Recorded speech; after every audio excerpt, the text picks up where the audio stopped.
Hi, everybody. Welcome to the Wedding Ceremony Podcast. We talk about anything and everything that has to do with wedding ceremonies. My name is Clint Hufton. With me is a gentleman that's fired up for today, J.P. Reynolds. Clint, good to see you as always. Good to see you as always. I agree. If you're joining us for the first time, you should know that the Wedding Ceremony Podcast is all about wedding ceremonies because that's what JP and I do. We are wedding officiants and we've been talking to each other for over 10 years. You also should know that JP is an accomplished author. He's written books about wedding ceremonies, how to do them, how to prepare for them.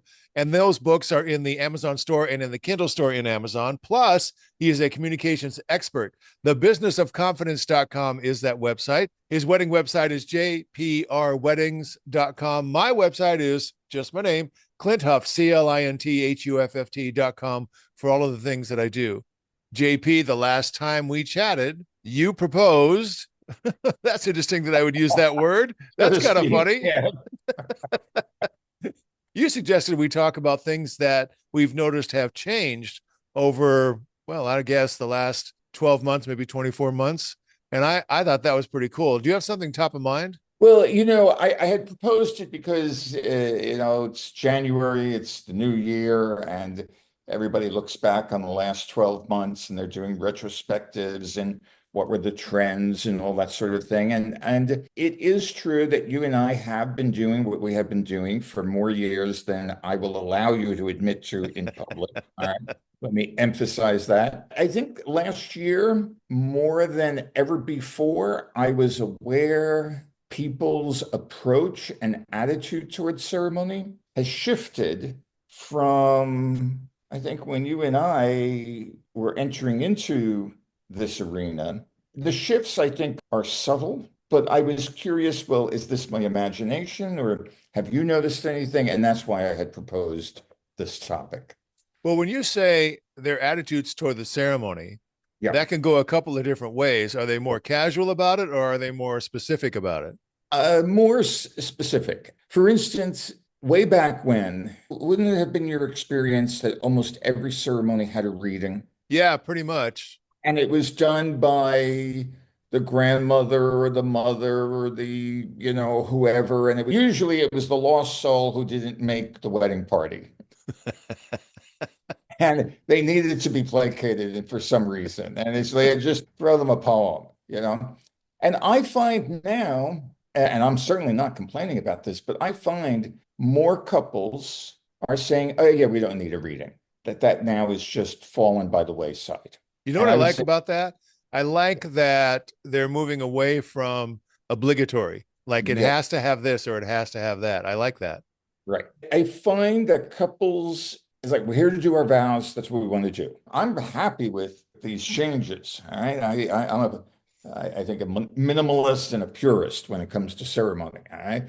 But remember in the old days, it's like, how much sand did we collect from the beaches to the sand ceremony? Oh my God. And it had to be different colored sand for her and for him and for the families. And they get bowls and buckets. And I don't remember the last time I had a couple wanting to do the sand ceremony. Yeah, I don't remember the last time, but it was a big thing. Well, in Oh, 2003, it was on that bachelorette wedding, and they yeah. did the sand, and then it became a thing. Now that we're talking about rituals and that sort of thing, I think we talked in a previous episode about any of the unity ceremony, any of the unity rituals, whether it be the unity candle or the sand. Yeah. That was really strong for a while. I mean, some people made peanut butter and jelly sandwiches together, and they, and so on and so on. But you're right. I haven't seen that in a long time. That's fascinating. Okay, so you haven't either. I have not. And a unity candle. Oh, no wonder I had open heart surgery. You're like, I love the couples who said, yeah, we're going to do a unity candle and the ceremony is on the beach. Okay. Yep. Breeze just sweeping across it. It's like, you're going to need tiki torches to keep these things lit. That would have been awesome. Big tiki torches. Oh, I'm all in. That would have been Well, fantastic. you're the bachelor guy. That could have been your yeah. So I haven't done a unity candle. Again, I don't remember. I don't need unity candle. I find that now any ritual that a couple wants is very specifically based in religion and or culture. Right. And or culture. Yeah, I agree with that. So, for instance, the stomping of the glass, the Jewish tradition. I met with a couple recently, groom is Indian, and there were a couple of Hindu traditions that they wanted to incorporate into the ceremony. But, sand, unity candle, they're just arts and crafts. Yeah, I don't miss them at all. The more moving pieces in a ceremony, the more danger lurks around every corner. Will the lighter work? That whole thing about outside, or if I said, if you're going to do the candles and you have to have them protected, make sure that the wind doesn't blow them out. And then you show up and there's just three candles. And I always would say to the guests, we're going to light candles. And then I would say the significance of it. And I would say, as you can see, it's a little breezy. So probably the candles are going to blow out. Don't worry, God still loves them. It's all good. Right. And everybody would laugh, and it's a cute moment, but for me, not very romantic. Oh, I agree. It was that. Remember what I said about obligatory? I could tell that was to satisfy somebody. Well, now okay, let us hold hands, have a moment of Zen.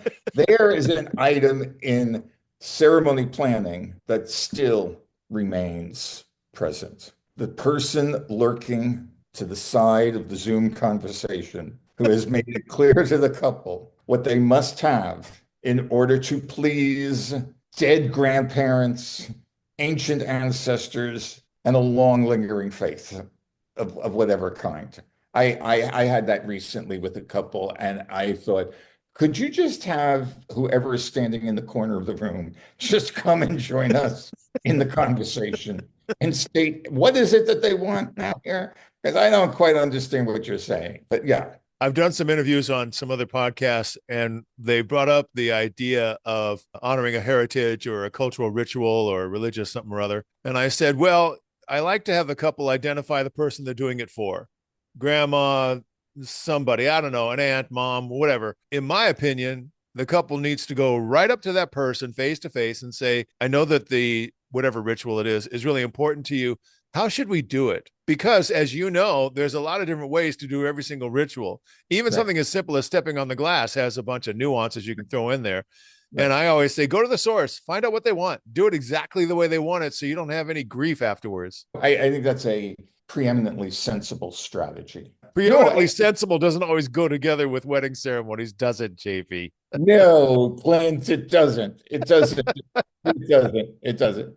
And then, let's take a moment to acknowledge the issue of personal vows. I always explain to couples that there's 4 ways in which you can say your vows. The first, which is the least romantic, is I say, Clint, do you take Deborah? And it's I do for each of you. The second way is you repeat after me, a traditional vow. And by the way, I no longer even offer that as an option because you don't. No, you know why? They're so nervous. I've had people like say, it's like, I Clint take you, Deborah, to, I'll whisper, I Clint take you, Deborah, to be my wife. And then the groom is like looking at me like I'm a traffic cop that he's never seen before. Trying to read your lips. You see, they ever find that? They're staring at your mouth. It's like, your name's Deborah? Her name is Deborah too. Wait a minute. You're a boy. Like, how can your name be Deborah? And it's like, oh, dear God. All right. And then it ends up being, I, Deborah, take you. No, you're not Deborah. That's Deborah. You're Clint. Let me introduce the two of you to each other. You know what? Too old. No more patience. Let's move on.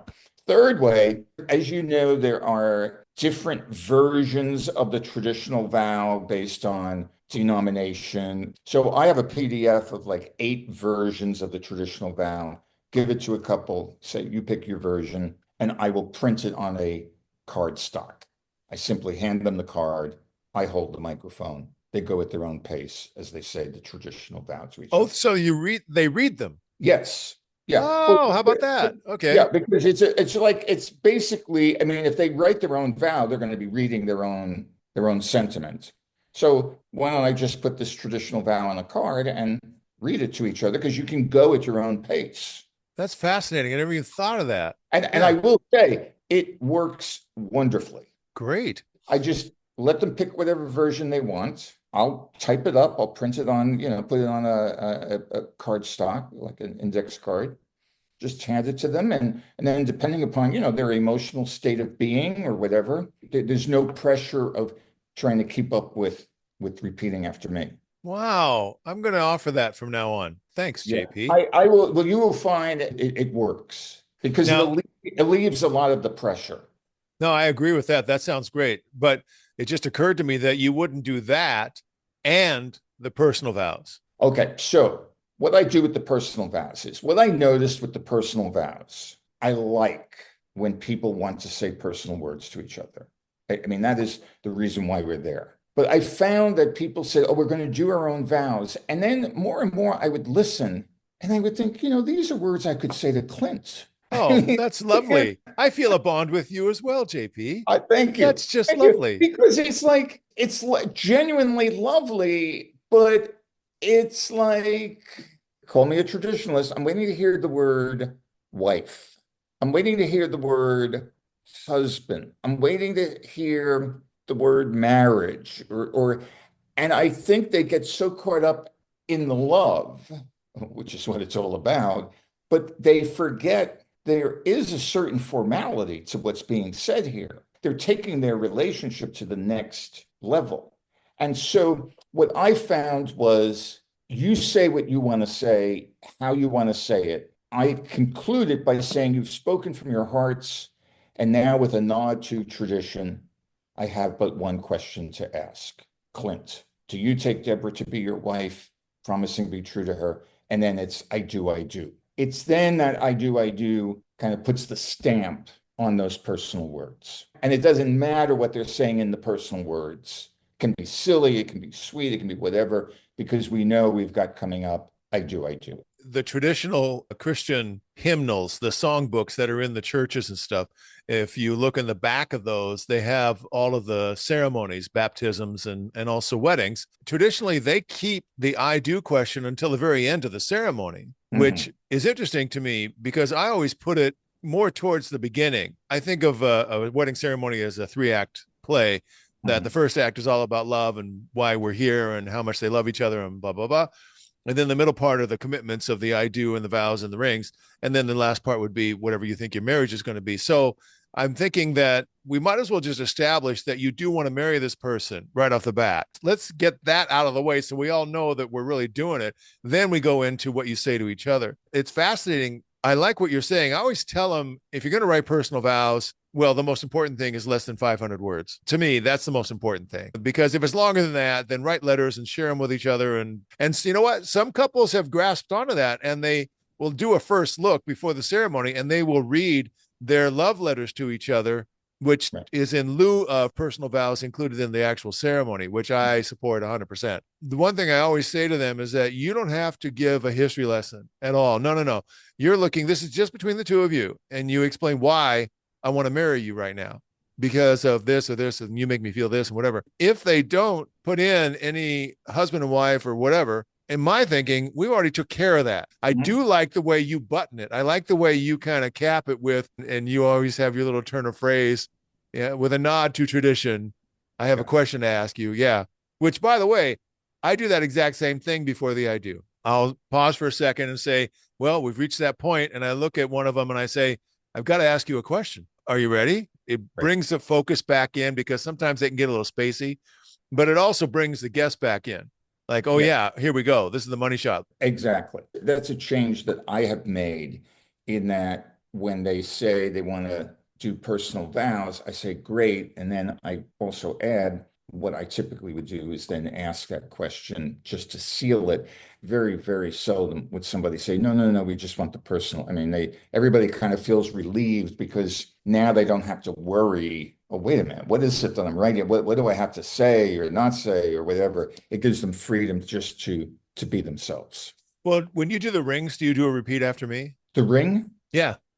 Okay, so in terms of the rings, I used to give like all these different variations of what could be said with the ring. It just became, I give you the seashell. It's like, no, it's a ring. Okay. And then I hold the ring and everybody is so nervous. And it's like, I give you this ring. It's like, you're giving this to me. Oh, I have nothing to give to you. And it's like, stop it. All right. Stop it. You're becoming annoying. All right. I give them the ring and I whisper to them to say to their partner, I give you this ring as a symbol of my love. Oh, that's it. And that's it. I hold the rings in my hand and I say different versions of, the symbolism of the ring and everything. So I do introduce the ring ceremony in different ways. But in terms of what they're actually saying to each other, it's simply now that's the go-to line because it's simple. It respects their nerves. Oh, It's okay. like why add undue stress? It's funny that you're saying that because there is like a hint of danger with you, JP, just living on the edge just a little bit. Yeah. Maybe. Well, the other thing that I've noticed now, away from the ceremony itself, is most of the grooms, if it's a groom and a bride, most of the grooms, what they wear is become more traditional, in my opinion. I don't see a lot of colored tuxedos or suits and that sort of thing. Interesting. Yes, correct. Yeah, I would that would be my experience also. Also, in terms of guest count, and I think this is a direct result of the pandemic, I'm getting a lot of couples who the guest count is that 80 to 100. So I find that the celebration itself is becoming more intimate. I think I, when we started out, it was like 120, 150. And yes, there are certainly celebrations that will have that number of guests, but I find more and more 80 to 100. it makes me wonder if it is the pandemic or if the pandemic kind of shook everybody up and realized that, oh, I guess we don't need to do all of X, Y, and Z. And that was across all society. Well, Right. that whole thing about no more of the obligatory stuff, that also, I guess, would include the guest list. And plus Yeah. there's money involved. You know what I mean? The fewer Right. people, Sure. the less it costs. But I think that those two could be intertwined in regards to we don't have to have a reading. We don't have to invite everybody from dad's work. Right. No, it's and this isn't about needlessly paring down or stripping down. It's about I find people wanting the celebration to be even more focused Mm-hmm. on what it is that everybody is celebrating. I really appreciate all of these trends. It's really letting people be more focused on what this very particular kind of celebration is doing. I always tell the couples that I want to maintain the connection between the two of them during the ceremony, that was my single Yeah. goal, is to maintain the connection. And that means that I don't want you thinking about anything else or anybody else. I want you really focused on each other. Unless, of course, somebody who means a lot to you is going to participate. More and more, I'm hearing the phrase when I ask them, how many people do you think you'll invite? I'm hearing the phrase, it's only the people that mean a lot to us. Mhm. Everybody there means something to us. And so obviously that would reduce the guest list, but I take a lot of comfort in that. Once again, it feeds into we want to do what we want to do. We want it to mean what we want it to mean. And we don't need to do all of the obligatory stuff unless, of course, there's other people that have sway. I guess whoever pays the bill has that's another thing. I always say the wedding day is the wedding day, and then there's the day after that wedding day. Whoever is involved with that, you're Right. gonna have to go with it. So if there's something that happens on the wedding day that's going to now impact your relationship with so and so, Yeah. then you have to take that into consideration because I don't want you worried about that while you're looking at each other and getting married. Along with that, Clint, I think that is why the initial conversation with a couple, when it's, they've been introduced to us and we arrange to now most times I Zoom with a couple. But that initial conversation really is an opportunity for us as an officiant to see, are we able to create intimacy with the couple in conversation? You mean between us and the couple? Yes. Yeah. Yes, because there are times in the conversation, well, I'll say something along the lines of, I promise you, I create this bubble. It's the three of us. You're aware of the guest behind you. There have been times when the couple will say, oh, yeah, no, that's what we feel now, but we feel very comfortable with you. Oh, that's cool.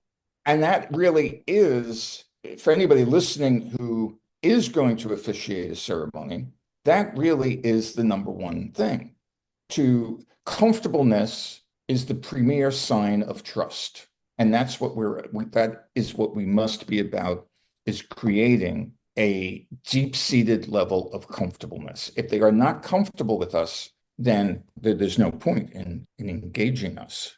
Right. Just so you know, anytime you explain something that I already am doing, I Yeah. think to myself, oh, yes, I am doing it right because JP does it.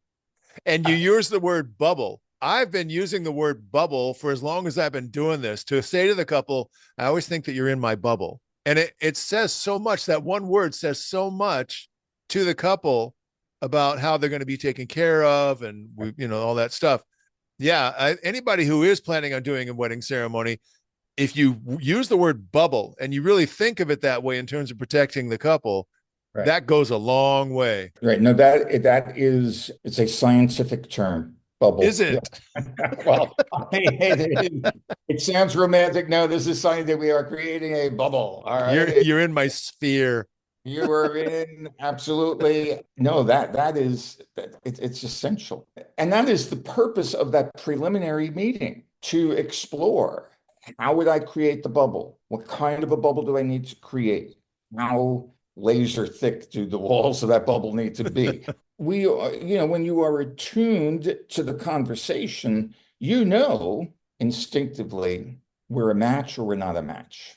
Right. I can be there with you, or I could do it, but I think somebody could be more effective for you. We're on a time crunch today, and so I think we need to wrap this up. So JP, tell everybody how they get in touch with you. My website, jprweddings.com. Great. And mine is my website, Clint Huff, CLINTHUFFT.com, for all the things that I do. Please check out JP's books in the Amazon store and in the Kindle store in Amazon. They're all about weddings and ceremonies and everything that goes into them. Plus, understand, if you are in the need of a communications coach, he is the best. Thebusinessofconfidence.com is that website. And if you have any other questions or suggestions about what you think we should talk about, then reach out to us individually or together. Either way. That's it for this episode of the Wedding Ceremony Podcast. This is Clint, and on behalf of JP, we will see you next time.